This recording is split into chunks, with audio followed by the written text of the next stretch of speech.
Hey, in this video, we're going to talk about how do we use Ansible Automation Controller, which is also called as Ansible Tower product installed on a Red Hat machine. So Ansible Tower provides a UI to Ansible. So that's where we'll see the procedure of how do we install that particular software in in in the operating system, by the way. So but first of all, let's find it out what are their prerequisites. So maybe I'm typing with Ansible Automation Tower and I'm just going to their web page, Ansible Automation Tower controller. Ansible controller is not a free software, so for this you need to sign up to Red Hat, and that's where you're going to get for 60 days of trial period. So I logged in and I signed in, and after I sign in, I'm going to Red Hat Ansible Automation Platform in their products, and over there I can see a documentation there. I'm going inside documentation, and after here, so here is what is the product ticket is telling. So maybe I'm just looking for installation guide, so I'm just going in the installation guide, and so after this I'm going to start with look for system requirements because I want to install and I need a system requirements for that. So here it is, the system requirements, and so it is telling yeah, so you require a valid subscription, so that's where I subscribe to Red Hat for 60 days trial, and also it is telling any version beyond 8.6 should work is what it is telling. And also if I go uh, down to little bit down, maybe I would like to find out the system requirements especially. So how, what are the hardware requirements? So here it is, the system requirements. It is telling a 4 GB RAM and 16 GB RAM and 4 CPU with a minimum of 40 GB hard disk is expected. So that's where now I'm going to create a server in my Amazon of this capacity to run this particular software. So for this, let me go to the launch instance, and maybe I'm just choosing a name to this, Ansible-Tower, something like that. And also I'm going to choose a customized image, so which I made it generally like for our training. I'll make it usually, right? So CentOS, the same way I have it for Red Hat as well, which have a username and password setup. And I am searching for DevOps-practice, and if you go to the community MIs, and you should be seeing it RHEL 9 DevOps practice. So that's where I'm going to choose this particular one. So this doesn't support CentOS version, by the way, so that's where I'm not choosing CentOS. Red Hat 9 is what I'm using, and this is the one. So OS is selected, and the next one is I'm going to go with is the hardware capacity. If you remember, so this is 4 CPU, 16 GB of RAM. I'm going to choose a certain hardware which is related to that. Maybe T3.x large should suffocate that. Yes, so 4 CPU and 60 GB RAM is coming. Also, I don't require a key pair, so that's where I'm choosing that. And now I'm going to choose some security group which opens all the ports. And now I'm going to provide some 100 GB hard disk. So minimum 40 is expected, but I'm giving 100 and let it be there. Now let's go and SSH to this particular instance. And in order to do SSH, you require username and password. And here is the username and password. I entered them. So username is EC2-user, password is DevOps321. And from there I'm logging to a root account. And yeah, so now the next thing is I'm going to download the Tower software. So here is the Tower software, Ansible Tower download. Maybe not this is the page. I think developers.redhat.com. So that is a place where you can download it. So just click on download. And by the way, like I already mentioned, it is not free. I already logged in, so that's where it is allowing me to do that download, by the way. So that's where I will go down, and after login, and I will just try to download that particular product. I logged in, so and then yeah, so there is a download option. So click on download, and download. You're getting 2.4 is the latest version, and it is downloadable. I'm just going to click on that download option, so it will try to download in my local desktop only. So because it is an authenticated download, maybe I may not use directly to curl to do that. Maybe there may be a way to do that as well. But however, what I'm going to do is I'll just download in my local system, and what I'll try to do is I will just try to upload this particular file to the server. Okay, so this is the method I'm taking. Doesn't mean that that way you can directly download some or other how in the server. If I look into the downloads, if I look for Ansible file, here is the file. So now I would like to send this particular file to the server. I can use maybe SCP protocol because I'm using a Mac machine. Maybe if you are using a Windows machine, so then you use WinSCP or alternate software to upload the files from Windows desktop to the Linux box. I'm going to upload to that particular file in a location called as /tmp. So the upload started, and maybe I'll just pause the screen after maybe it's starting. So just to save the time, maybe yeah. Now you can see this, it is actually 100% completed. Now if I look into the /tmp, I have the tar file. Let me extract that particular tar content. So let me go into that folder, and now I can see that the list of files, I have these files. Now let me continue with the documentation. So let me just go with the download option. Only there I have seen somewhere the install documentation. Yeah, here it is, the guide, install guide. I'm just going there. Installation guide, I think it offers wide variety of installation types if I'm not wrong. So let's try to take a look. So installing Red Hat Ansible Automation Platform, here it is. And now on the installation side, it supports or there are several type of installations it is telling for Red Hat Ansible Automation Platform. And for doing this, by the way, you need to edit an inventory file. So that means this itself is actually written in Ansible. All right. And now you can see this, there are a wide variety of installation types it is there. And there's an automation controller which is available, and also automation hub is available. Okay. So I would be choosing an automation controller, not the automation hub. Automation controller is the main one, whereas hub is only to host some roles, something like a Galaxy kind of a thing. That is not what I'm looking for. I'm looking for a controller only. Now I go inside the controller, so I should be, editing the inventory file here. Yes, it's a file. So just open that particular file, and this is the default file. So they're telling to add your host name. So now I need to install in this system only. So I'll just take the IP address of this system only. Okay. So I have taken the IP address and I pasted it. My bad. So this is actually public IP. I'll take a private IP only. So you can go with public, which is fine, but still I just would like to give the private IPs all the time. And to authenticate to this machine, the username password I'm going to provide the same username and password which you have here is ec2-user, and the password I have is DevOps321. And also I do require sudo access to install the things. Ansible_become is also there, which I'm going to use as true, so that it will become as or your connection becomes with root user and it is going to run it. So this part is done. And next to that, what they're telling is, I think I'm not done. I have much more configuration there. So they're telling to add the admin password and the Postgres password. So let's add that as well. I just go down. Yeah. So here is what I can see. Admin password and admin 12345 I'm giving. And the PG password also, maybe I'll just provide the same thing. Admin 12345. All right. So this is the one. And apart from this, I need to provide my authentication details to my Red Hat account. I need to go down and you'll find out those parameters, and you need to do that. So I am just trying to do it off the screen record, because those are sensitive details, and just added those details. Next we need to do is start doing the setup, by the way. And in order to do the setup, so I'm just going and following this. So that telling you run the setup.sh script, and I'm just executing .setup. Yeah, so spell mistake. So here is a setup.sh. The installation is going to start now, and we have seen, by the way, so it is an Ansible controller, and again the setup itself going with Ansible itself. Okay, that's where it is installing Ansible core.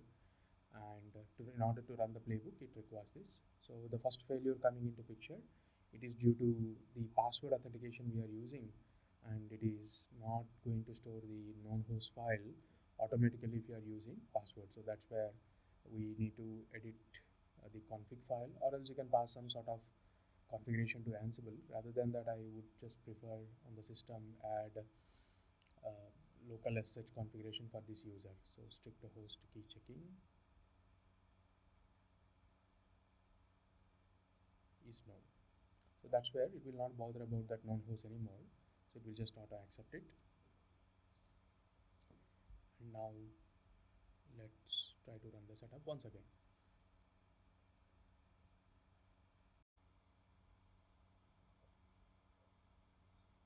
Now I'm seeing a new error here, and this error is telling locale.conf file is having some problem. Okay, I opened that file, and if I see this, by the way, items, it is all telling me the entries from the local.conf file. So since this configuration file is being read by Ansible, I think it is reading the item comments as well. So let me remove those comments, and now let's run the script once again. Let's see how it goes.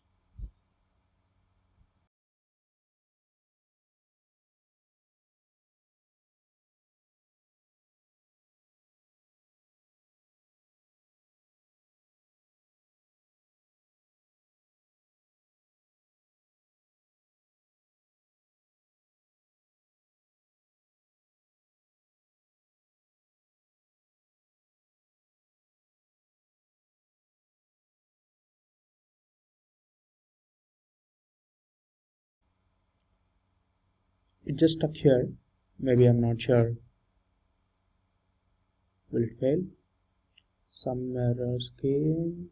I think it is proceeding. Okay. Here it is. There is some failure. So the error is coming as no space left on the device. Okay. Alright. So that means I have taken 100 GB, but I'm not sure how this image is being configured. I think there is some kind of issue there, but let's check it out. Maybe let's start with the command called as df-h. We'll understand how much is the disk usage. So you see that root volume is completely filled. Alright, so let's try to increase this. There's a logical volume. I'm trying to look for any volume group is having some extra thing, nothing. So PV also doesn't have anything, so that also is not there. Now probably I need to find it out, so from the partitions, like what are the partitions and what are the available size for each partition. So now if I see this, these are the ones. Now if you see here, the last partition P4, which is the LVM, it is telling it is having a sectors of 406 something, but the total sectors, if you look in, it is 209 something. Okay, there is some difference, or there is some gap, by the way, or this last partition is only using 20 GB, so it has more disk, by the way. Now let's try to change that particular partition with extended sectors. Okay, so that you get the disk. And yeah, this is the disk name. I will just go and provide this particular disk name. First, let me just print it. P, I think. So let's go with the P option. Yeah, P. And I can see that this one. So I want to delete that. So last one anyhow by default will get deleted. So delete 4. I want to create a new one. So the number comes as 4. Enter. And I'm choosing the default number. That means all the sectors I'm choosing to that. But also it is asking me to remove the signature. I don't want to. So let it be LVM signature only. And after that, yeah, so save it. We are good. Now fdisk-l. So you should see that so that last partition is having almost like 100 GB close to. Yeah, the total disk which I added, now it is coming in.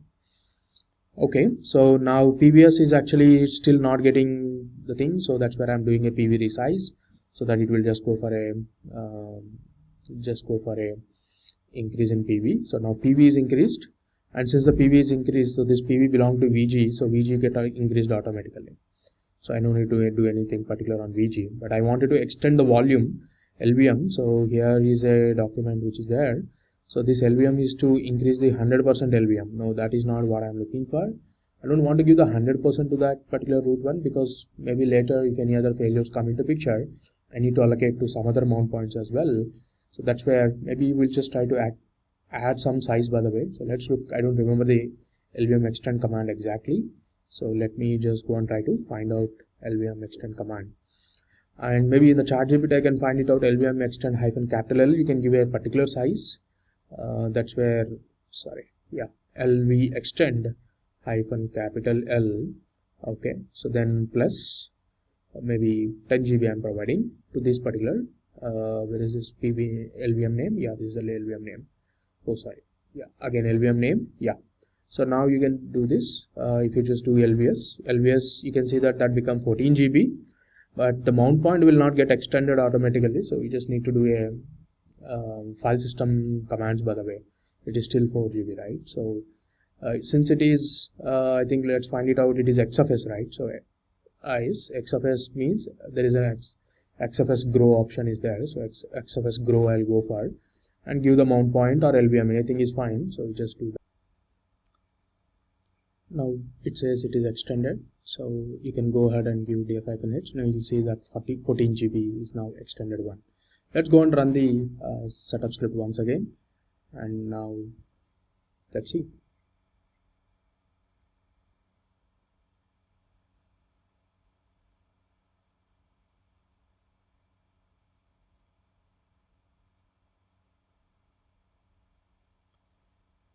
I see that same message, it is stuck there at the same point. I'm hoping, I think this is the same error that came that time as well earlier, and I feel it's failing again. Yeah, the same error we are getting again. So now again the error is again no space left on the device. So now let's find it out again, the same pattern. So df-h, which one got filled, and df-h, I don't see anyone filled to 100%. But there is one guy I'm seeing as 75%, which is /var only. I don't see any information from the message like where it is trying to do. Let me do one small thing. I am seeing I think these are all saying error ensure images and all. I'm filling Docker containers or something like that. Maybe some other containers, but not Docker maybe. And also usually these containers goes with /var location. So that's where this var mount point is a suspicious one to me. Now I'll go and try to extend the volume for /var. Maybe not /var. I have to give the LVM thing. So this one, the same pattern. Let's resize the XFS thing. LVS is showing the increased size, and XFS underscore grow of that particular mount point or LVM. Anything is fine, so it should work. And here is the one. Now df-h, it is increased. Now let's go and try to run the script once again.